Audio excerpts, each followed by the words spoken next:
Bad Larry. What's up, everyone? Welcome to the Bad Larry Kingdom. I'm your host, Bad Larry. How can you not love this variant cover by Alexander Lozano? Magik playing the guitar, such a badass. Tony Daniels' main cover, the X-Men number 35, gets an A from me. The mirroring is very cool and ties directly into the theme of the story, and he even drew some feet in there, so that automatically gets some bonus points. This story by Jed MacKay is titled A Gift. This story begins with Magik searching high and low for Beast.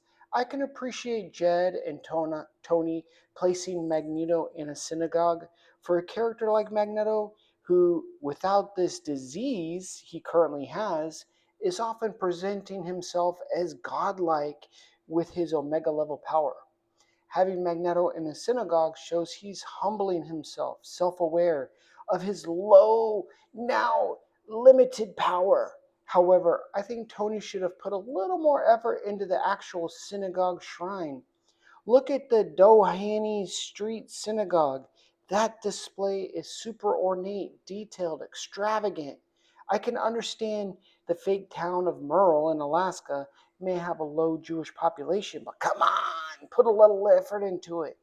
I do like Tony Daniels' art. He tends to depict the characters more true to form than exaggerated. However, I think he makes Magik just slightly too mature or tall. I don't know. She's still plucky. She's not the Jubilee type level, but in reality, she should be like a 17 to 19-year-old. Here she looks mid to late 20s. The fact that Glob is still in sickbay is ridiculous. Zorn is there just chit-chatting it up with Cyclops. Go heal Glob! That's his power! Zorn, you're a healer! What the hell? Having Juggernaut delicately tend to these flowers is hilarious. The guy whose main job is to mass destruct everything, have him be so delicate with these little delicate flowers, it's funny. I get it. And I get Psylocke is also super nimble ninja lady assassin, but come on, this pose, it's ridiculous and impossible.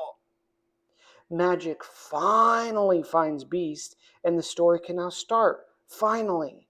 Jed MacKay has done some great stories so far in this run, but he often forgets the X-Men. They're supposed to be a high energy action team. This is very melodramatic because Beast is having an existential crisis and is asking Magik for help. But why Magik? Well, they both have looked square into the eyes of the versions of themselves that are on the opposite side of good. Magik has the dark child residing within her, and Beast has now come face to face with the white beast from the future who's pure evil and is fully aware of other incarnations of himself who have also been super evil. Before we continue, allow me to clarify what the 3K organization stands for. It was revealed earlier in this run, but 3K represents the number 3000. When you write 3000 in Roman numerals, it is written as MMM, which Beast created to stand for Make More Mutants. Here we get back to issue number 25, and we see what is not shown in that issue, the longer conversation between our Beast and Evil White Beast. It is obviously a hologram conversation. I'm sure you got that. And White Beast establishes his new name as the Chairman. We know that the body is an evolved version of Beast from the future, but the mind is not technically Henry McCoy. I know they say it's Henry McCoy, it's all an illusion. It's the robot android who went to the future, inhabited future Beast's mind, then came back as the mind of the chairman, parasitically inhabiting the body of the future Age of Revelation Beast. Okay, you got that? But our Beast doesn't know all that. He thinks it's just a future evil version of himself, which it's not. Beast is such a smart guy. Why ask the chairman this stupid question? Did you enjoy the future? The chairman responds saying, yeah, he had a blast. I mean, what else are you going to say? I like the word grotesqueries. I'm going to use it this week somehow. One thing that wasn't grotesque Magic. And this is just to remind us of what happened in Age of Revelation. Everything on the planet merged into this one giant entity, Planet Revelation, a mess. But going back to the conversation with the future white beast, why does our beast even care? The chairman here quite passionately defends what can only be described as evolutionary greed. He took Jen Starkey, a regular human adult, and forced her through science against her will to alter her DNA, infusing it with an X gene, forcing her to mutate against her will, eh, by saying Jen had a wasted life? Who is he to judge that? What gives the chairman that moral authority? No one. That's the problem. He gave it to himself, which is why he is evil. The chairman then doubles down, says she's better off now. He gave her purpose. All with the angry face and the pointy school teacher finger. This idea that he knows best and is forcing Jen through this procedure, it's wrong. We all know it. It's evolutionary grape. There's no consent. Even if it is better, her having the wings and or the ability to change into any animal, that's cool. She never asked for that. And then he never asked if she wanted that. It's just forced upon her. It's not okay. And even Jed McKay knows it too, which is why he addresses it right here. The chairman says his technology makes him, quote, effectively immoral, end quote. This is tricky. Regardless of the intellect level, not having any alignment through a moral foundation does not allow any sort of cooperation with anybody. There's no synergy, there's no compromise.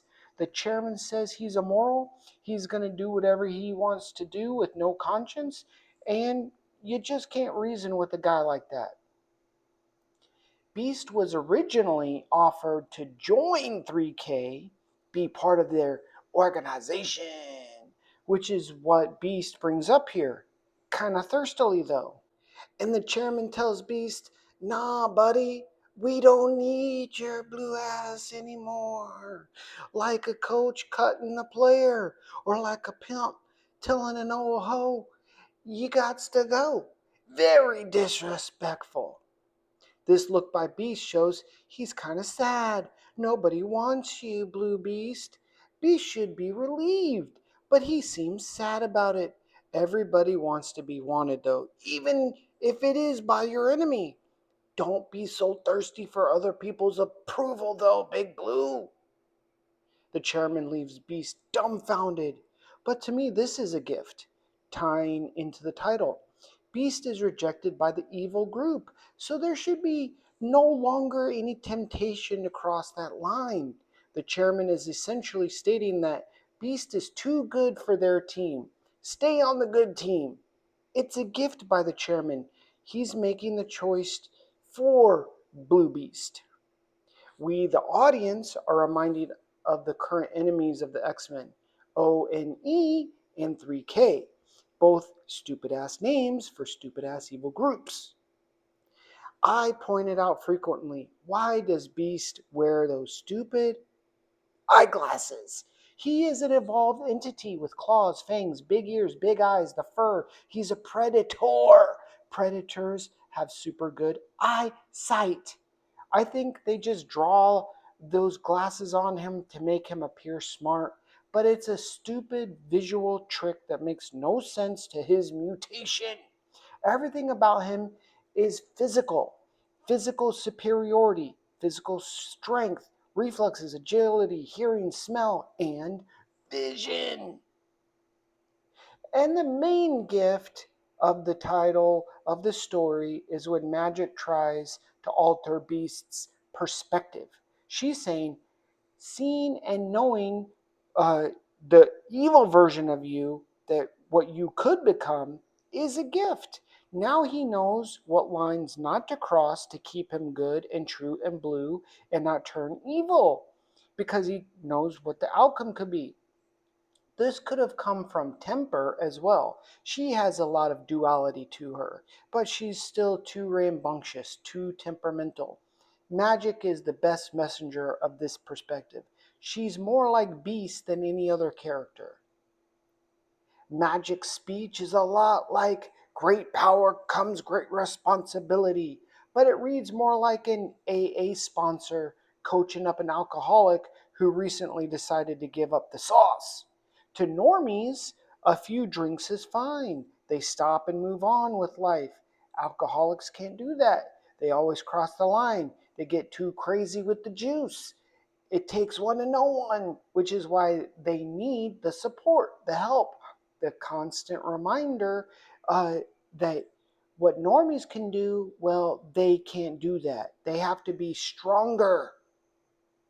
And she says they both now know where the line is, like a big red one in the sand. Do not cross this for any reason. Like alcoholics saying the line is 0 drinks. They can't have any. Don't even cross the line and tempt yourself. It's a hard life. But some people deal with stuff like that. And God bless them. It makes sense. Characters like Magik and Beast, who have had checkered pasts or futures, treat their future selves like alcoholics treat drinking. They have to be overly cautious with every decision, and that makes for interesting characters. I admit, I do enjoy the aesthetic of Tony Daniel's art. This touching little hug from Magik is well executed. Beast has a basic form, stocky fur, blue pointy ears, but I really enjoy this depiction. I think it's the head hair. It's still humanish, and he doesn't seem to be old fogey timey like he's often depicted. Beast is still technically like a young man. Well, the good times don't always last forever. I love the face Beast is making. His predatorial survival instincts are kicking in, ready to dash and slash. Someone has bombed the X-Men base. Beast said they have 2 main enemies, ONE and 3K. Well, who do y'all think it is, since we spent all issue talking about 3K? It's freaking 3K, duh! The clone Magneto with the long hair is tough, considering our Magneto is about as effective as speech therapist who has Tourette syndrome.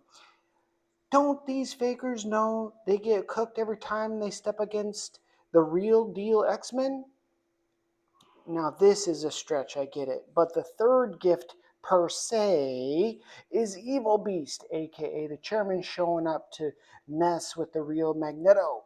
The chairman thinks that Magneto holds some sort of clue in his DNA that will be part of the secret sauce recipe to turn humans into mutants. Maybe the whole science experiment will actually cure Magneto. So this interaction could be a gift to Magneto. Well, we'll have to wait and see. I gave this story a B minus. The super duper slow start and the focus on only 2 characters with mainly dialogue and not much action until the end gets a B minus. However, the art and my excitement for the next issue still is an A. But let me know your thoughts down in the comments below. In the next issue, this cover is sick. I love how there's a super subtle X in the rubble in the background. I like these kind of details. Marvel and the X-Men and crossover events are as old as time. Let's see how this DNX crossover event fares versus the last event, which was the Age of Revelation. Hit the subscribe button, like the video. See you real soon. Peace.